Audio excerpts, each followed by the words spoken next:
அன்பு நண்பர்களுக்கு வணக்கம். நான் உங்கள் கிஷோர் குமார். ஸோ இன்னைக்கு நம்ம ஜூன் 11 ஆஃப் டிஎன்டி தான் நம்ம பார்க்க போறோம். ஓகேங்களா? ஸோ இந்து அனாலிசிஸ் தான் நம்ம பார்க்க போறோம்.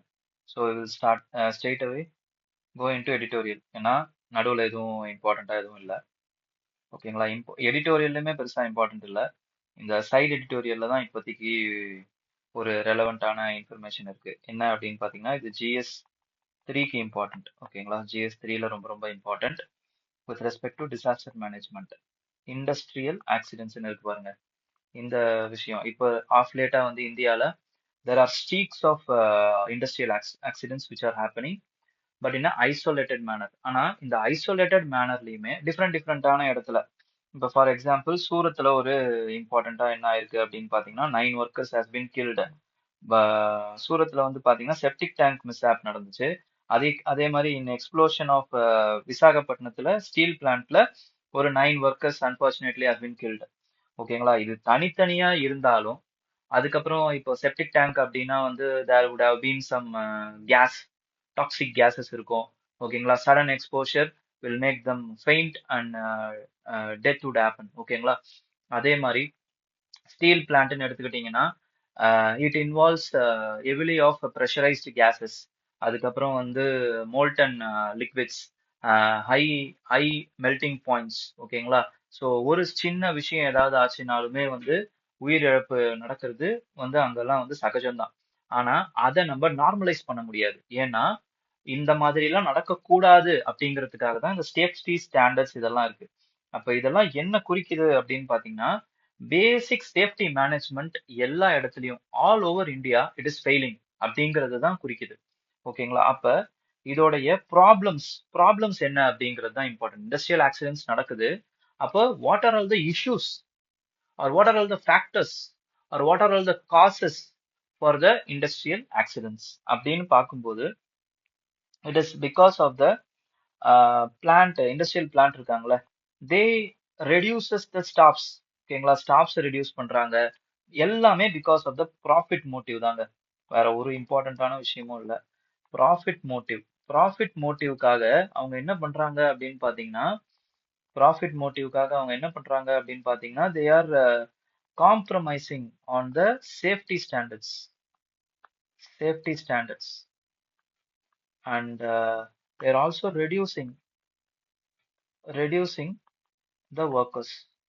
அப்ப ரெடியூஸ் பண்ணும்போது என்ன ஆகும்? ஒர்க்கர்ஸுக்கு ஒர்க் லோடு இன்க்ரீஸ் ஆகும். ஒர்க் லோடு இன்க்ரீஸ் ஆகும். அப்போ automatically accidents could have happen. அதே மாதிரி ப்ராஃபிட் மோட்டிவ்னால ஏஜிங் எக்யூப்மெண்ட்டை ரீப்ளேஸ் பண்ணாம இருக்கிறது, அப்புறமா வந்து மெயின்டெனன்ஸை வந்து டிஃபர் பண்றது. ஓகேங்களா? Heavily depend on the contractual labours.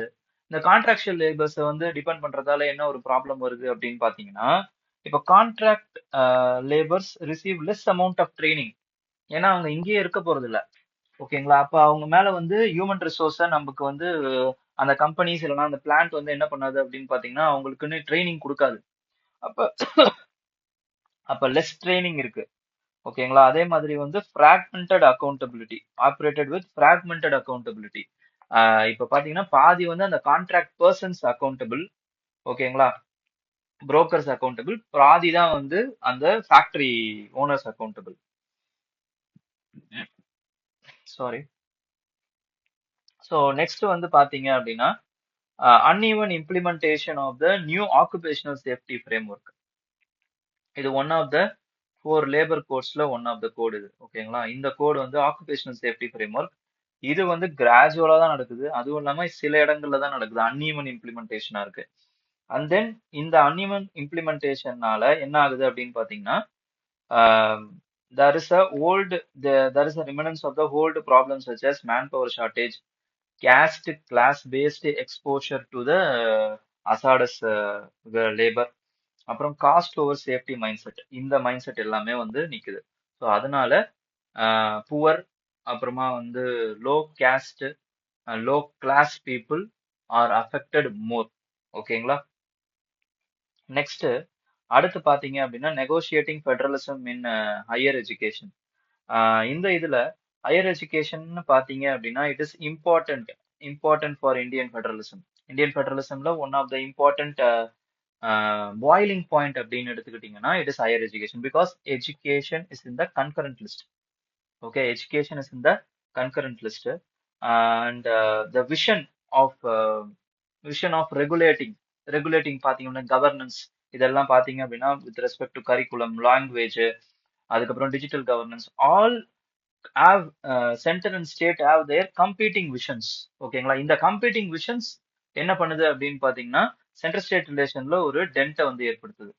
Okay, with respect to contentions surrounding the implementation of the national education policy, states like Tamil Nadu, அதுக்கப்புறமா வந்து அதர் ஸ்டேட்ஸ், இவங்க எல்லாருமே வந்து இந்த ப்ராப்ளம் வந்து ரைஸ் பண்ணிக்கிட்டே இருக்காங்க. ஓகேங்களா, இதை எங்களால இம்ப்ளிமெண்ட் பண்ண முடியாது ஏன்னா என்இபியில நிறைய ப்ராப்ளமேட்டிக்கான ப்ரொவிஷன்ஸ் இருக்கு. அது என்னென்ன மாதிரியான ப்ரொவிஷன்ஸ், ஸ்வீப்பிங் ரிஃபார்ம்ஸ் அப்படின்னு பாத்தீங்கன்னா 4-year அண்டர் கிராஜுவேட் ப்ரோக்ராம்ஸா இருக்கட்டும், அகாடமிக் பேங்க் கிரெடிட்ஸா இருக்கட்டும், இன்ஸ்டிடியூஷனல் ரீஸ்ட்ரக்சரிங்கா இருக்கட்டும். ஓகேங்களா, ஸோ இது எல்லாமே வந்து ப்ராப்ளமேட்டிக் இம்ப்ளிமெண்டேஷனா இருக்கு. ஓகேங்களா, next with respect to appointment of the vice chancellor powers of the governors. So இதுவும் ஒரு இம்பார்ட்டன்டான ஒரு இன்ஃப்ளூயன்ஸ் தான். இதெல்லாம் வந்து இன்ஃப்ளூயன்ஸ் பண்றாங்க சென்டர் இந்த மாதிரியான அப்பாயின்மெண்ட்ஸ் மூலமா. ஸோ அதுவுமே ஒரு கண்டஸ்டேஷனான ஒரு விஷயமா தான் இருக்கு. ஓகேங்களா, அண்ட் நெக்ஸ்ட் வந்து பாத்தீங்கன்னா access to central funding. It is increasingly dependent on the compliance of the nationally designed reform agendas. இப்போ என்ன சொல்றாங்க, பிஎம் ஸ்ரீல வந்து சேருங்க. For example in Tamil Nadu also some educational amount கொடுக்கணும் அப்படின்னா பிஎம் ஸ்ரீல தமிழ்நாடு கவர்மெண்ட் சேர்ந்தீங்கன்னா நான் உங்களுக்கு கொடுக்குறேன் அப்படின்னு வந்து யூனியன் மினிஸ்டர் சொல்றாங்க. So these are all some of the compliance, nationally designed compliance missions which have been attached to the central funding. இது மாதிரி இருக்கக்கூடாது. ஓகேங்களா, and then with respect to role of national regulatory agencies வந்து என்ன பண்றாங்க அப்படின்னு பாத்தீங்கன்னா இப்போ ரீசென்ட்லி வந்து பாரத் சிக்ஷா அதிஸ்தான் பில் அப்படின்னு, விக்ஷித் பாரத் சிக்ஷா அபிஸ்தான் பில் அப்படின்னு வந்து ஒரு பில்லை வந்து இன்ட்ரடியூஸ் பண்றாங்க. அதுல they are intended to replace the higher education regulatory bodies including யூசிஜிஸ்.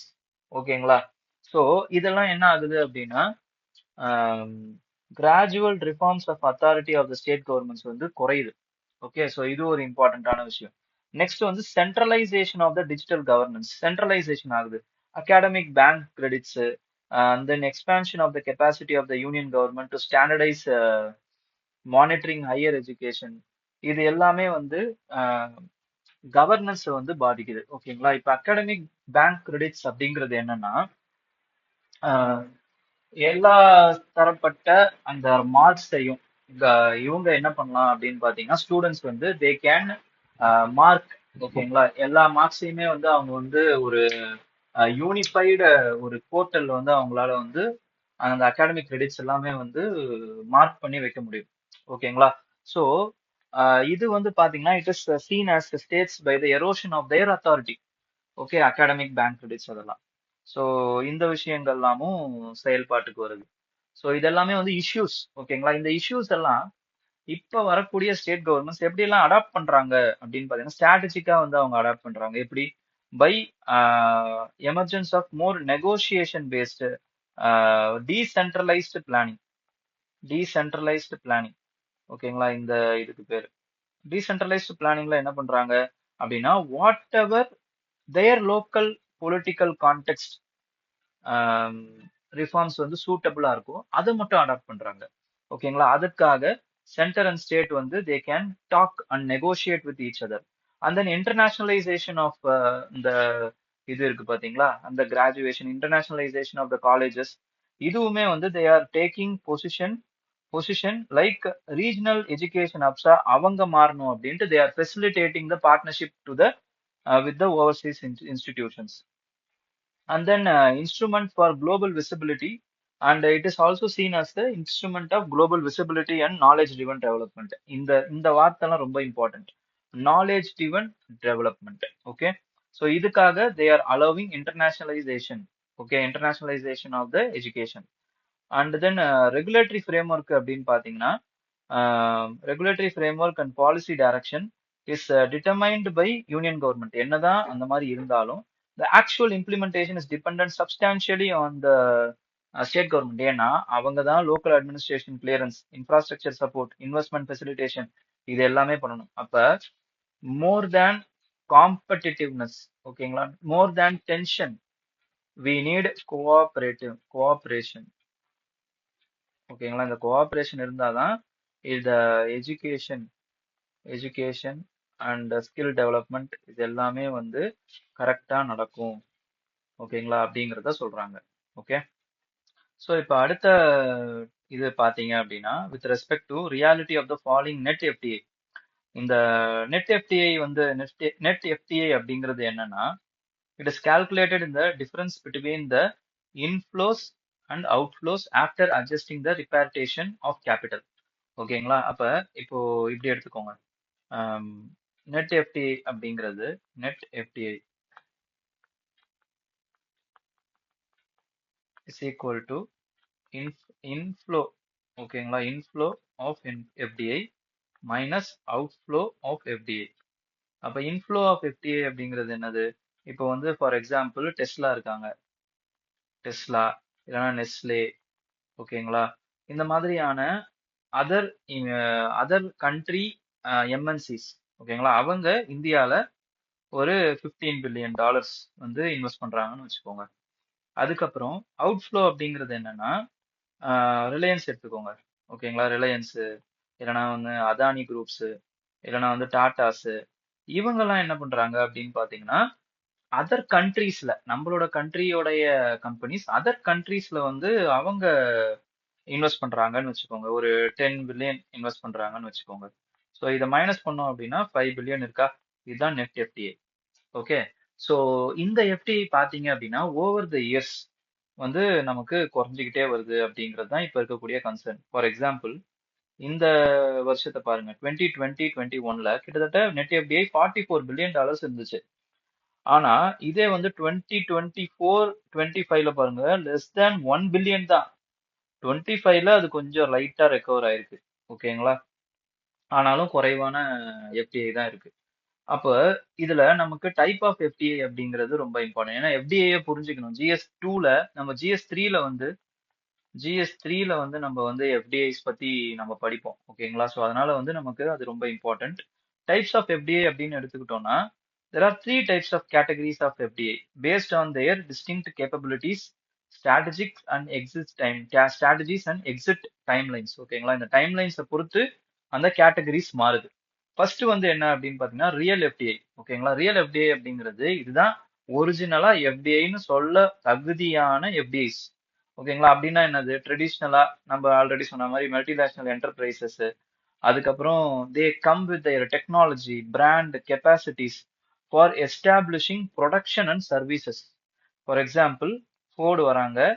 Ford வந்து இங்க என்ன பண்றாங்க? அவங்களோட டெக்னாலஜி, அதுக்கப்புறமா வந்து அவங்களுடைய கெப்பாசிட்டி, கேபிட்டல், ஓகேங்களா, மிஷினரிஸ், ஓகே, இது எல்லாத்தையும் எடுத்துட்டு வராங்க.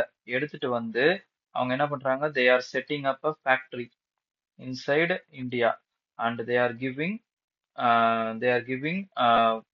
அதாவது வந்து வேலை வாய்ப்பு கொடுக்குறாங்க, ஜாப்ஸ், ஓகேங்களா, they are giving jobs.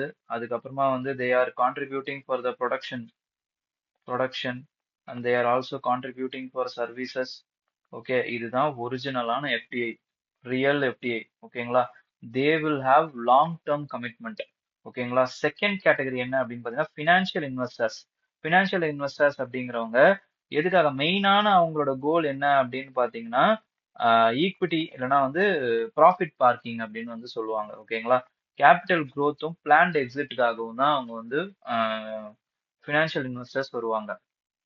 Extra profit இருக்கு பாத்தீங்களா, அதை வேற டெவலப்பிங் மார்க்கெட்ஸ்ல இன்வெஸ்ட் பண்ணணும் அப்படிங்கிறதுக்காக வருவாங்க. Private equity funds, venture capitals, sovereign wealth funds, இது எல்லாமே பாத்தீங்க அப்படின்னா வந்து ஃபினான்ஷியல் இன்வெஸ்டர்ஸ். ஓகேங்களா, இந்த கேட்டகரியில இருக்கக்கூடிய எஃப்டிஐ தான் வந்து second FDI. Okay, third category of FDI வந்து டயஸ்போரா வந்து இங்க இன்வெஸ்ட் பண்றாங்கன்னு வச்சுக்கோங்களேன். அவங்க வந்து தேர்ட் கேட்டகரியில வருவாங்க. அதே மாதிரி ஸ்பெஷல் பர்பஸ் வெஹிக்கல்ஸ், இப்போ ஏதாச்சும் வந்து ஒரு ஃபார் எக்ஸாம்பிள் இப்போ ஏதோ ஒரு ரயில்வேஸ், இது எல்லாத்தையும் வந்து ரயில்வே ஏதோ ஒரு ட்ராக் வந்து நம்ம போட போறோம்னு வச்சுக்கோங்களேன். அதுக்கு வந்து என்ன பண்ணுவாங்க அப்படின்னு பாத்தீங்கன்னா எஸ்பிவி வழியா ஃபண்டிங் வந்து கிரியேட் பண்ணுவாங்க ஃபண்டிங். அந்த ஃபண்டிங்ல யாராவது வந்து வெளிநாட்டவர்கள் வந்து இன்வெஸ்ட் பண்றாங்க அப்படின்னா அதெல்லாமே வந்து தேர்ட் கேட்டகரியில வரும். ஓகே. ஸோ இத இதெல்லாம் வந்து மேக்சிமம் இந்த மாதிரியான ஃபண்டிங்லாம் பாத்தீங்க அப்படின்னா sometimes it is also round tripping of Indian funds. Indians வந்து என்ன பண்ணுவாங்க, வெளிநாட்டு பேங்க்ல அக்கவுண்ட் வச்சிருப்பாங்க. வெளிநாட்டு பேங்க்ல அக்கவுண்ட் வச்சிருப்பாங்க. அந்த அக்கவுண்ட்ல இருந்து மறுபடியும் வந்து இந்தியால எஃப்ஐஐயோ இல்ல எஃப்டிஐயாவோ வந்து அவங்க இன்வெஸ்ட் பண்ணுவாங்க. ஓகேங்களா, ரவுண்ட் ட்ரிப்பிங் மூலமா for saving taxes. Okay. So இதுதான் வந்து த்ரீ கேட்டகரிஸ் ஆஃப் எஃப்டிஐ. இப்போ எஃப்டிஐ கேட்டகரிஸை பார்த்துட்டோம். ஆனா இதுல என்ன ஒரு விஷயம் அப்படின்னு பார்த்தீங்கன்னா ரீசன்ஸ் என்ன அப்படிங்கிறது தான் நமக்கு important. Reasons for the downgrade அல்லனா வந்து reduction of FDIs, net FDI flows வந்து ஏன் வந்து ரெடியூஸ் ஆகுது அப்படிங்கிறது. அதுக்கு ஃபர்ஸ்ட் காரணம் என்ன சொல்றாங்க அப்படின்னு பாத்தீங்கன்னா இப்போ சம் கண்ட்ரிஸ் ஆர் தேர். ஓகேங்களா, லைக் டெவலப்பிங் கண்ட்ரிஸ், இந்தியாவோட ஸ்டேச்சர்லயே இருக்கக்கூடிய எமர்ஜிங் அண்ட் டெவலப்பிங் கண்ட்ரிஸ்னு எடுத்துக்கிட்டீங்கன்னா கொரியா இருக்கு, பிரேசில் இருக்கு, அர்ஜென்டினா இருக்கு. ஓகேங்களா, Argentina and for example Taiwan இருக்கு. ஸோ இதெல்லாமே வந்து இந்தியாவோட மேல, பட் இந்தியாவில் இந்தியா மாதிரியே எமர்ஜிங் எக்கனாமிஸ், டெவலப்பிங் எக்கனாமிஸ். ஓகேங்களா. ஸோ இங்க இங்க வந்து என்ன ஆச்சு அப்படின்னு பாத்தீங்கன்னா 2021ல ஏன் வந்து இந்தியாவில் இன்க்ரீஸ் ஆச்சு அப்படின்னா இங்க எல்லாத்துலயுமே இந்த எல்லா கண்ட்ரீஸ்லயுமே ப்ராப்ளம்ஸ். ஓகேங்களா. ஃபார் எக்ஸாம்பிள் கொரியாவை எடுத்துக்கோங்க, பொலிட்டிக்கல் இன்ஸ்டெபிலிட்டி இருந்துச்சு. பிரேசில் எடுத்துக்கோங்க, இன்ஸ்டெபிலிட்டி இருந்துச்சு. அர்ஜென்டினா எக்கனாமிக் இன்ஸ்டெபிலிட்டி இருந்துச்சு. தைவான்ல பாத்தீங்க அப்படின்னா there is a ever hanging problem of Chinese invasion. ஓகேங்களா. அப்ப all the investors were looking for the India, there is a alternative country. ஓகேங்களா, ஃபார் இன்வெஸ்ட்மெண்ட். அதுக்கு அவங்களுக்கு ஐடியலான ஒரு கண்ட்ரியா வந்து இந்தியா திகழ்ந்துச்சு. அதனால எஃப்டிஐ வந்து இன்க்ரீஸ் ஆச்சு during the years of 2021 and again. அதுக்கப்புறமா என்ன ஆகுது, ஃபாலோயிங் தட் கொரியால இருக்கக்கூடிய அந்த கொரியால பாத்தீங்க அப்படின்னா பினான்சியல் ஸ்டெபிலிட்டி இல்ல பொலிட்டிக்கல் ஸ்டெபிலிட்டி, அதே மாதிரி பிரேசில்லையும் பொலிட்டிக்கல் ஸ்டெபிலிட்டி வந்துச்சு. நம்ம Argentina is also enjoying stability. ஓகேங்களா. அதுக்கப்புறம் தைவான்ல இருந்தாலும் பரவாயில்ல, சைனா வர வரைக்கும் நம்ம அந்த தைவானோட ரிசோர்ஸஸை நம்மளால வந்து எக்ஸ்ப்ளாய்ட் பண்ண முடிஞ்சா எக்ஸ்ப்ளாய்ட் பண்ணலாம்னு there is financial development investments are there going on in China, Taiwan also. அப்ப இந்தியால இருக்கக்கூடிய அந்த இந்தியா ஒரு ஆல்டர்னேட்டிவா இருந்த ஒரு டெஸ்டினேஷன் வந்து அது வந்து என்ன பண்ணுச்சு அப்படின்னு பாத்தீங்கன்னா லெஸ் லூக்ரேட்டிவா மாறிடுச்சு. ஓகே, அது ஒரு ரீசனா சொல்றாங்க. செகண்ட் வந்து என்ன அப்படின்னு பாத்தீங்கன்னா யூஎஸ்ஏ வந்து தே ஆர் அக்ரஸிவ்லி இது they are investing அக்ரஸிவ்லி investing in AI race.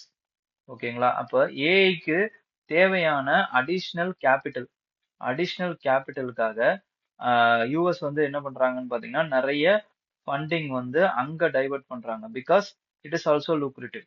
ஓகேங்களா, அதிகமான அமௌண்ட் அவங்களுக்கு ரிட்டர்ன்ஸா வந்து ப்ராமிஸ் பண்ணப்பட்டிருக்கு. அப்ப அதனால எக்ஸ்ட்ரா அமௌண்ட் எல்லாத்தையுமே வந்து they are parking in US itself for AI race.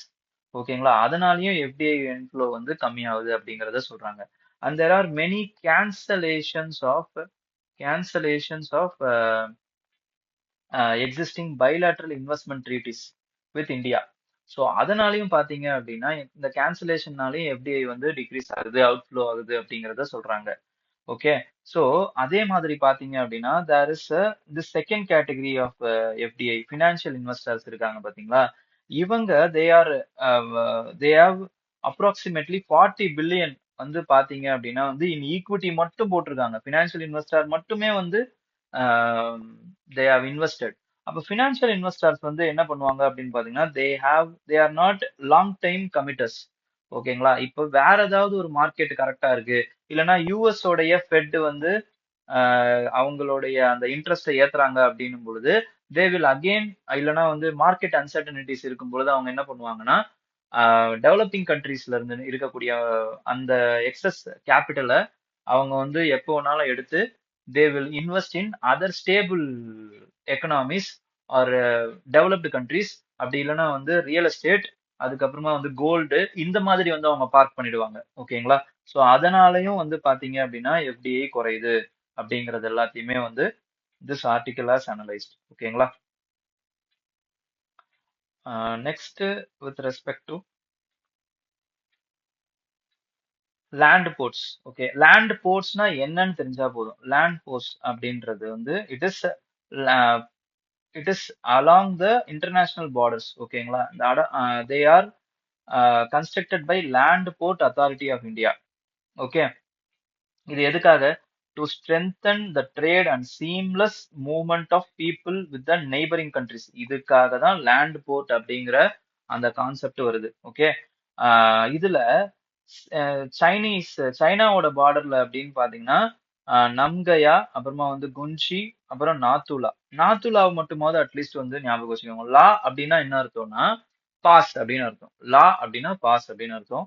So நாத்துலா வந்து சிக்கிம்ல இருக்கு அப்படிங்கிறத ஞாபகம் வச்சுக்கோங்க. மேட்ச் த ஃபாலோயிங்ல கேட்கறதுக்கு வாய்ப்புகள் இருக்கு. அதே மாதிரி லேப்புலே பாஸ் நம்ம நேபாளோட இஷ்யூலயே நம்ம பார்த்தோம். It is in Uttarakhand.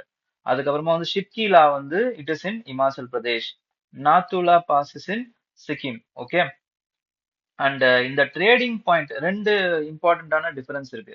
Trading பாயிண்ட்னு ஒரு விஷயம் இருக்கு. அதுக்கப்புறம் லேண்ட் பார்டர்ஸ் அப்படின்னு ஒரு லேண்ட் பார்டர் போர்ட்ஸ் அப்படின்னு வந்து இருக்கு. ஓகேங்களா? இதுக்கு ரெண்டுத்துக்குமான வித்தியாசம் என்ன அப்படின்னு பாத்தீங்கன்னா, இந்த லேண்ட் பார்டர்ஸ் இருக்கு பாத்தீங்களா, இது it integrates immigration, customs and movement of the large vehicles also. ஓகேங்களா? அதுக்கும் இதுக்கும் இருக்கக்கூடிய வித்தியாசம் அதுதான். ஓகேங்களா? ட்ரேட் பாயிண்ட்ஸ் அப்படிங்கிறது வெறும்னா ட்ரேட் மட்டும் தான் பண்ணுவாங்க. இது வந்து மூவ்மெண்ட் ஆஃப் கூட்ஸ், வெஹிக்கல்ஸ், அதுக்கப்புறம் இமிகிரேஷன் எல்லாமே இருக்கும். Okay, land பார்டர்ஸ்ல.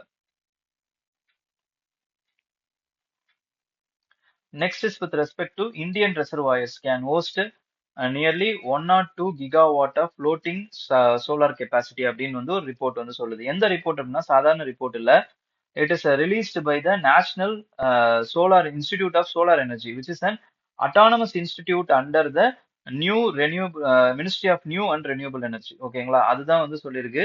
இந்தியாவோட ரிசர்வாயர்ஸ் நம்ம வந்து யூஸ் பண்ணோம், கரெக்டா யூஸ் பண்ணோம்னா it has the capacity to host 102 gigawatt of capacity, electricity capacity. இப்ப சோலார் சிஸ்டம் வந்து பாத்தீங்க அப்படின்னா it is dominated by India's 100 gigawatts வந்து இன்ஸ்டால் பண்ணிருக்காங்க, which is installed in the land. ஆனா லேண்ட்ல இருக்கக்கூடிய ப்ராப்ளம் லேண்ட் அக்விசிஷனா இருக்கட்டும், because it is costly, slow and prone to conflict with respect to agriculture and habitation problems. And there are some choke points also. ஓகேங்களா? It will act as a choke point for India's pursuance of the 500 gigawatt of non fossil fuel capacity 2030 நம்ம வளர்க்கணும்னு நினைக்கிறோம். பஞ்சாமிர்த் agreement அப்படின்னு வந்து ஒரு agreement இருக்கு. ஓகேங்களா? பஞ்சாமிர்த் agreement.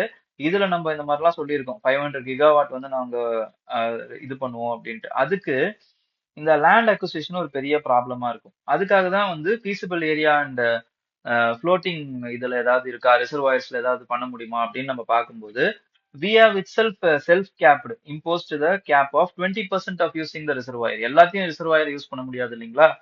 அப்படி யூஸ் பண்ணாலே we have the potential of 102 gigawatt. அதுல ஹையஸ்ட் பொட்டன்ஷியல் மெகாராஷ்டிரால தான் இருக்கு. ஓகேங்களா? நெக்ஸ்ட் இது ரொம்ப important with respect to prelims. ரொம்ப ரொம்ப இம்பார்ட்டன்டான ஸ்டேட்மெண்ட். இந்தியாஸ் பிளாக்ஷிப் இஸ் இந்த ஓம்காரேஸ்வர் ஃப்ளோட்டிங் சோலார் பார்க். ஓகேங்களா? On river Narmada. ரிவர் நர்மதாவுடைய ஆரிஜின் பாயிண்ட்டும் இதுதான். இது சாரி, கோதாவரியோட ஆரிஜின் பாயிண்ட் ஓம்காரேஸ்வர் நினைக்கிறேன். ஒரு வாட்டி செக் பண்ணிக்கோங்க. ஓகேங்களா? நர்மதாவோட ஆரிஜின் பாயிண்ட் என்ன அப்படிங்கறத கமெண்ட்ல சொல்லுங்க. நர்மதாவுடைய ஆரிஜின் பாயிண்ட்.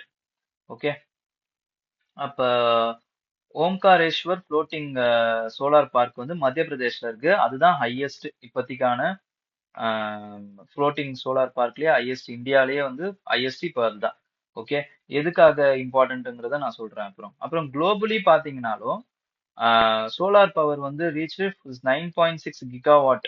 ஓகேங்களா? பை 2024. அது ஆல்மோஸ்ட் வந்து 90% ஏசியால தான் இருக்கு. அதையும் ப்ரிடிக்டபிளி சைனா தான் லீட் பண்ணுது. ஓகேங்களா? அதுக்கப்புறம் யூரோப்ல பாத்தீங்க அப்படின்னா நெதர்லாந்து தான் லீட் பண்ணுது. கிட்டத்தட்ட 3/4 ஆஃப் த யூரோப்ஸ் கெப்பாசிட்டி வந்து பாத்தீங்க அப்படின்னா குவாரி லேக்ஸ்ல தான் வந்து கட்டப்பட்டிருக்கு. ஓகே. அண்ட் ஏன் இம்பார்ட்டன்ட்னு சொன்னேன்னா இந்த ஸ்டேட்மெண்ட் 2022 உடைய பிலிம்ஸோடைய கொஸ்டின் இது. ஓகேங்களா. Gujarat has the largest solar park in India and Kerala has a fully solar powered international airport. Goa has the largest solar park power photovoltaic floating solar photovoltaic project in இந்தியான்னு இருக்கு பாருங்க. ஓகேங்களா. இந்த மாதிரி தான் கேட்டு விட்டுருவாங்க. இதுக்கு கோவாக்கு பதில் மகாராஷ்டிரா. அந்த டைம்ல 2022ல பாத்தீங்க அப்படின்னா இட் வாஸ் தெலுங்கானா. ஓகேங்களா. இப்போ வந்து அது மத்திய பிரதேஷ். ஓகே. இப்போ மத்திய பிரதேஷ் ஓம்காரேஸ்வர் ப்ராஜெக்ட் தான் largest according to this article. With respect to இப்போ ஆன்சர் போயிடுவோம். Gujarat has the largest solar பார்க்கா அப்படின்னு கேட்டீங்கன்னா கிடையாது. ஓகேங்களா. It is Rajasthan. ராஜஸ்தான். அதே மாதிரி கேரளால ஃபுல்லி சோலார் பவர்டு இருக்கான்னா இருக்கு. அதுக்கப்புறம் கோவாவானா கிடையாது. ஓகேங்களா. இதுவும் தப்பு, இதுவும் தப்பு. ஆன்சர் வந்து 2 ஒன்லி. ஓகேங்களா. இப்ப அந்த எக்ஸாம்பிள் சுச்சுவேஷன்ல உட்காந்து பாருங்க. இப்போ நீங்க உங்களுக்கு தெரியல என்ன நம்ம இதுக்கான ஐடியா இல்லைன்றது உங்களால புரிஞ்சுக்க முடியுது. அப்ப என்ன பண்ணலாம் அப்படின்னும் பொழுது see the first ஸ்டேட்மெண்ட். குஜராத்துக்கு பதில் எந்த ஸ்டேட்டை வேணாலும் போடலாமா? ஓகே. கோவாக்கு பதில் எந்த ஸ்டேட்டை வேணாலும் போடலாமா? ஓகேங்களா. ஆனா இங்க இந்த ஸ்டேட்மெண்ட்டை ஃபுல்லா படிச்சு பாத்தீங்க அப்படின்னா கேரளால ஃபுல்லி சோலார் பவர்டு ஏர்போர்ட் இருக்கு அப்படின்னு கொடுத்துருக்காங்க. கேரளால இருக்கலாமா? பாசிபிலிட்டி இருக்கா? Possibility fully powered solar powered airport international airport இருக்கலாம். ஓகேங்களா. இங்க ஸ்டேட்மெண்ட்ஸை பாருங்க. எல்லாமே கரெக்ட் கிடையாது. 1 2 3ன்னு ஒரு இது இல்ல. அப்ப you can go for the chance. ஓகேங்களா. சான்ஸ் எடுக்கலாம். எப்படி எடுக்கலாம்? எது வந்து காமனா இருக்கோ இல்லைன்னா பாசிபிளா இருக்கக்கூடிய ஸ்டேட்மெண்ட்டோ அதை நான் கரெக்ட்னு அசியூம் பண்ணிக்கிறேன். ஓகேங்களா. அப்படி அசியூம் பண்ணிக்கிட்டாலே சி அண்ட் டி வந்து நம்மளால எலிமினேட் பண்ணிட முடியும். அப்ப 2 வந்து நமக்கு கரெக்ட் அப்படின்னு அசியூம் பண்ணிக்கிற பட்சத்துல 1 வந்து பாத்தீங்க அப்படின்னா it is what to say it is a factual statement. ஓகேங்களா. அப்ப ஃபேக்சுவல் ஸ்டேட்மெண்ட்ல நான் வந்து என்ன பண்றேன் அப்படின்னு பாத்தீங்கன்னா maximum I am going for 2 only. Okay. ஏன்னா இது தப்பா இருக்கிறதுக்கு நிறைய பாசிபிலிட்டி இருக்கு. அதனால நான் வந்து வெறும் இந்த 2 ஒன்லி ஸ்டேட்மெண்ட்டை எடுக்கிறேன். ஸோ ஆன்சர் இஸ் 2 ஒன்லி தான். ஓகேங்களா. இப்போ இன்னைக்கான கொஸ்டினுக்கான இது என்ன அப்படின்னு பாத்தீங்கன்னா which of the following may be classified as the financial investors? Okay. இந்த இந்த கொஸ்டின் நான் வந்து கமெண்ட்ல பின் பண்றேன். அதே மாதிரி போன வாட்டி மாதிரியே ஆன்சர் பண்ணுங்க. போன கொஸ்டினுக்கான பதில் என்ன அப்படின்னு பாத்தீங்கன்னா இட் இஸ் பி. ஓகேங்களா. எல்லாருமே கரெக்டா தான் போட்டிருந்தீங்க. Very good. ஓகேங்களா. அது வந்து பி தான் ஆன்சர் ஃபார் ஜீரோ ஜீரோ சிக்னலா ஏதோ ஒரு கொஸ்டின் வந்துச்சுல. ஓகேங்களா. ஸோ அந்த கொஸ்டினுக்கு வந்து ஆன்சர் வந்து இட் இஸ் பி, பாம்பே தான் answer. Okay. So that's it friends. So வேற ஏதாவது டவுட்ஸ் இருந்தா கேளுங்க. And share these kinds of video. ஓகேங்களா. இந்த வீடியோஸ் எல்லாம் ஷேர் பண்ணுங்க. ஸோ ஹாப்பியா இருங்க, ஜாலியா இருங்க. All the best. தேங்க்யூ.